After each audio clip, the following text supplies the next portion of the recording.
Hey everybody, welcome to the Sky Lounge, and this is Sky High, episode number 62. Boys and girls, not a whole lot of sports ball going on in the world. Still, I mean, we're almost reaching June, yet it's a strange time.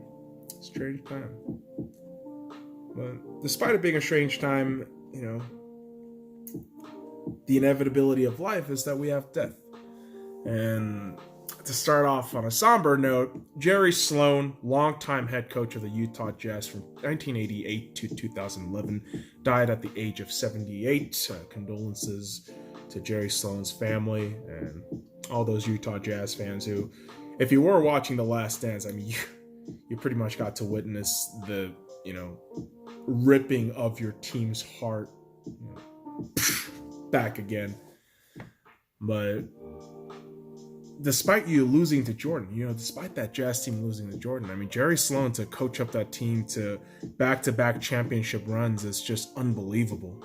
And, a guy who was deserving of an NBA ring, but Jordan happened. Sometimes Jordan happens. Sometimes these players happen. These transcendent generational players where momentum is suspended for a team that looked to be on the rise. And I feel like one team that is dying because of that, in a very weirder, more parallel, bizarro sense, is Dak Prescott. Ah, boy, that was a awful transition from death to Dak Prescott. But anyhow, Dak Prescott wants an extension. Now, I'm not going to get into the numbers. I'm not going to get into the fucking media circus that is, Chris Sims jerking himself off, thinking that he's the fucking best shit in goddamn football, versus all the other goddamn Schefters, the Rappaports, all the other guys that actually want to do their shit. I'm not going to fucking guess at the numbers. I'm not going to speculate any of the goddamn numbers. But what I do know is Dak wants a long-term contract.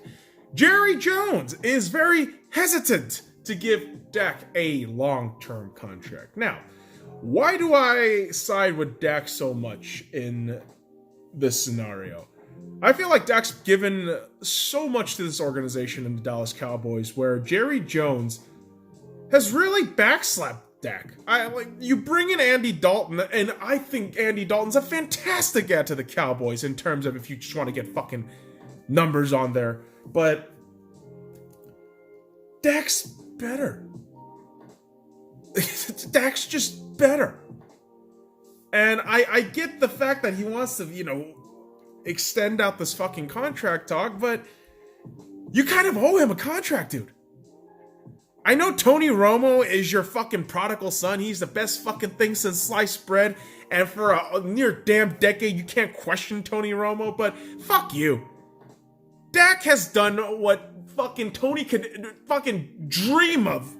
He can barely dream of in a span of 3 or 4 years. So you're telling me you're thinking Dak isn't worth the fucking money right now? You are crazy. Now, specific valuation, yeah, I can argue some money's too much, some money's a little bit meh. Personally, if Dak took 35 fucking million, I'd say cool. Let's get this shit over with. It's the same money as Russell Wilson.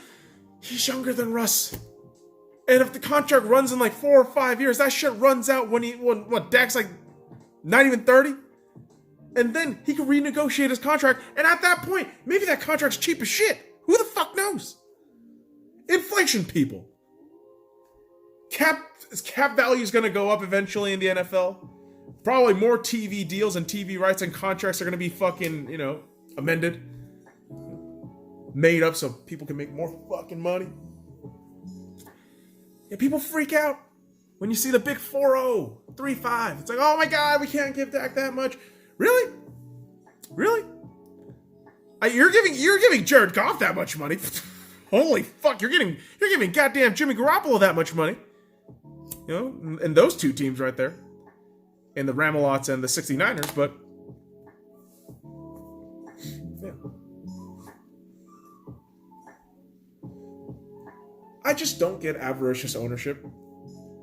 thinking they don't need to pay the fucking players when they absolutely do need to. But it is Jerry. In Jerry's world, he can pay whatever the hell he wants. Fucking Jerry Jones. Well, Jerry Jones certainly does have a boner for those white quarterbacks who will barely get it done. Surprised they didn't sign up Joe Flacco. Yet the butt fumble did. Yes, the New York Jets signed Joe Flacco as backup quarterback to Sam Darnold. That's really sad to talk about right now. Think about this. A Finals MVP. Finals MVP. Super Bowl MVP. I think. Pardon my faux pas, but Flacco being a fucking Super Bowl MVP to eventually just devalued so much to the point he is just a wash of fucking bench QB for the Jets. Old times, they are changing. They are, man. They really are.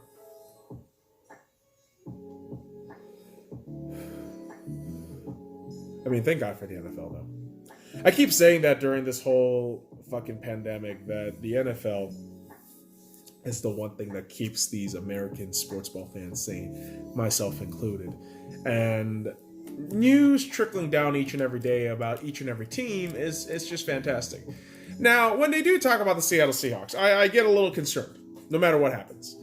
Obviously, the whole fucking Quentin Dunbar thing, I was just at kind of a loss for words. Obviously, the whole details of the case isn't fully laid to bear at this moment, I guess. But Seattle is a very curious team.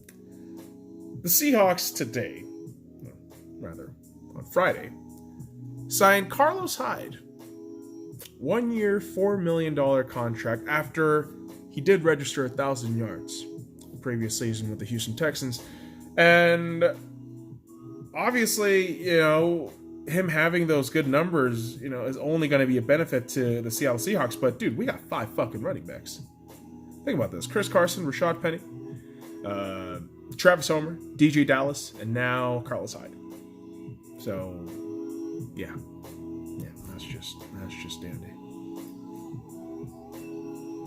Unless you convert one of them to like a wide receiver, and that'd actually be pretty cool.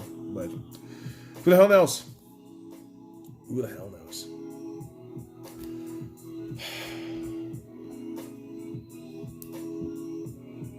Just miss sports, man. I do.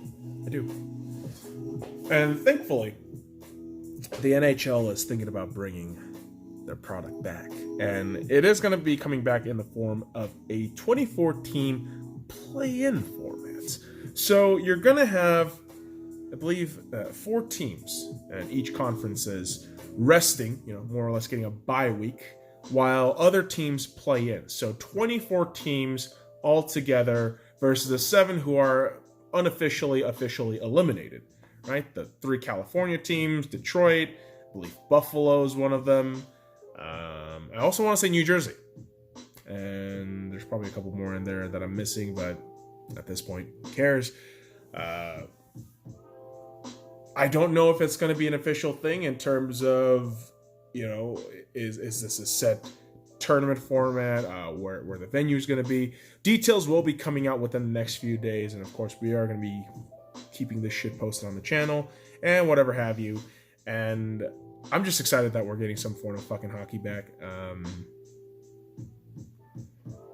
Maybe this is the year the Vegas Golden Knights win it, and it's just a double asterisk because people hate the Vegas Golden Knights, and I mean, I'm going to enjoy it. I'm going to fucking enjoy the shit out of it, but people hate. People love to hate, man. People love to hate. And sometimes that hate is justified. That hate is justified. Like TikTok. Have I ever told you the tragedy of why I hate TikTok? I think it is just absolute nonsensical fucking jailbait garbage.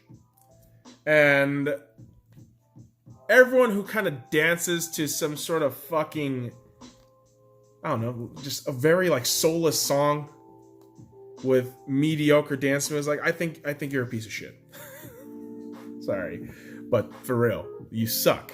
And for whatever reason, those people get shit tons of views.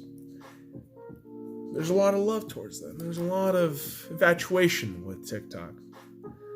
But one user on the YouTubes named Kerry Minati in India decided, dude, fuck that shit. I'm gonna make a parody. I'm gonna make a fucking satire video. It's gonna be awesome. And sure enough, I mean, this guy, you know, having millions of subscribers, you know, figures, fuck it, we're gonna do it for a laugh. Personally, I didn't see the video. But video gets uploaded. Of course, people love it, you know, fans, and you're obviously gonna have those automatic dislike motherfuckers, but YouTube decides to pull that video down.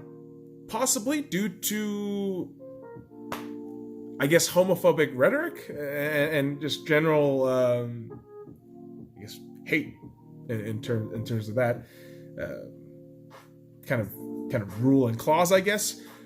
But fans react, right? Fans react thinking that this is bullshit. What the fuck is going on? I've seen comments on this channel like, "Oh my god, this is a Chinese app spreading the coronavirus through our fucking phones on 5G networks." Like, what the fuck are you talking about? But anyways, people of India get mad. Not everybody, but a certain segment of community starts getting mad and figures, fuck TikTok, we're going to the goddamn app store and fucking shit up.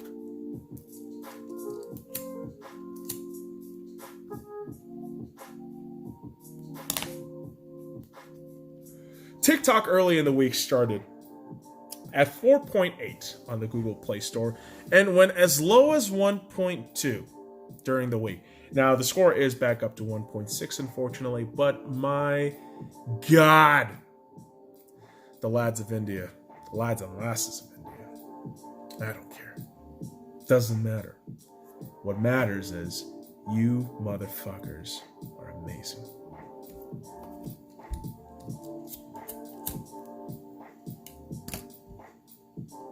Will there be any sort of long-term ramifications in terms of the app's popularity slowing down, you know, within the next 6 months?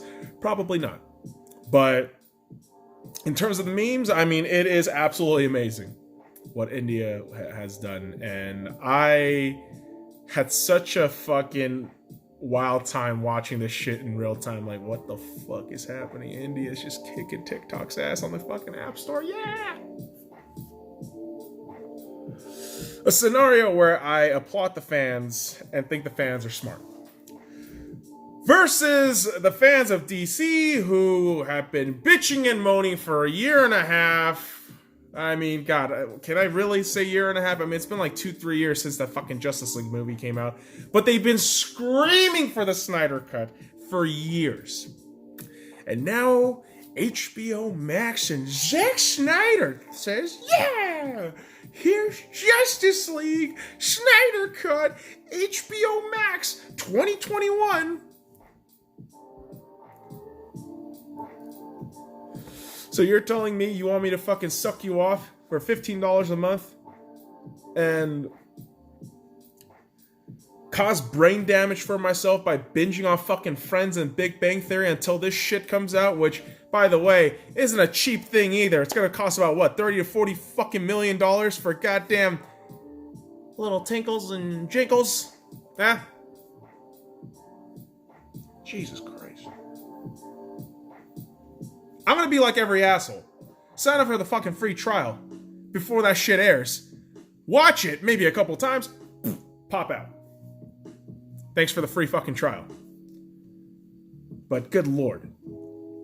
Justice League Snyder Cut seems like such a fucking pandered, fanboy toxicity-filled bullshit that I personally can't get behind it.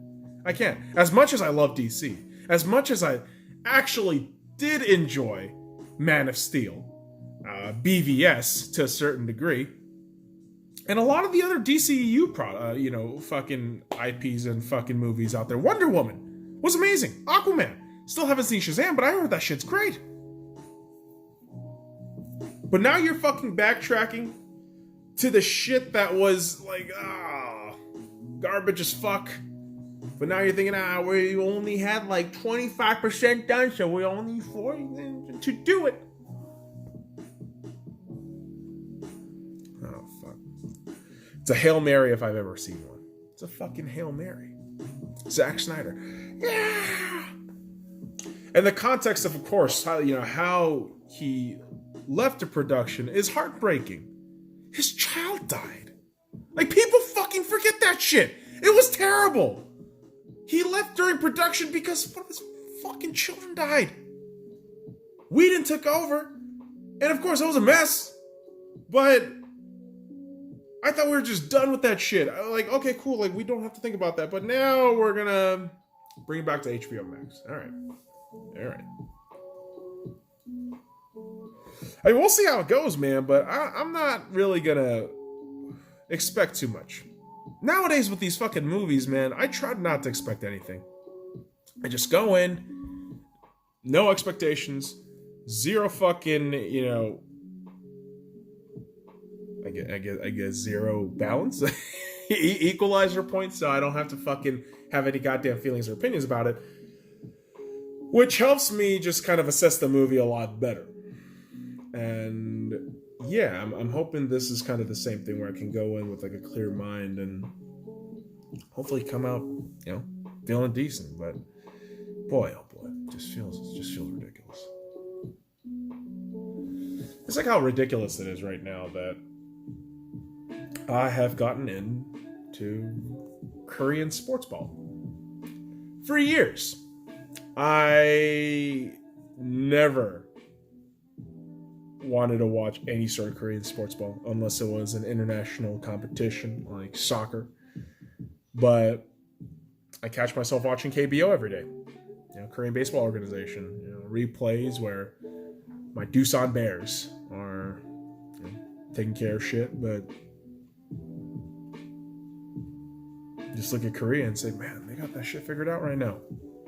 Got sports ball going on, and even in Korea, sexy shit happens. Like sex dolls in the K-League, FC Seoul, the fucking club that I chose there, getting fined $82,000 for using sex dolls as audiences. It's just fantastic stuff. And the eventual return of sports ball in the U.S., in my eyes, isn't met with as much I guess joy, because this country, and I'm not gonna make this shit political, but this country has been a fucking joke in terms of handling the fucking coronavirus, COVID-19.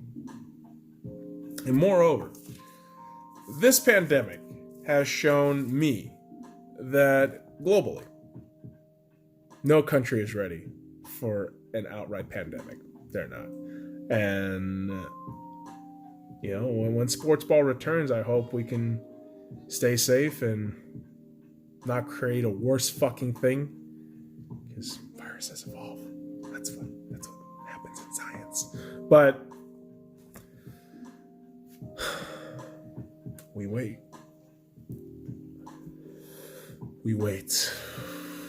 So boys and girls, I'll go ahead and end it there. My God, it has been a while since I've been on camera, and as clear as my fucking red eyes, it's very awkward right now. So I'm gonna go ahead and end it there. So follow me at the Sky Lounge and all the links in the description below. Like, comment, subscribe for more daily contents. Now fuck off.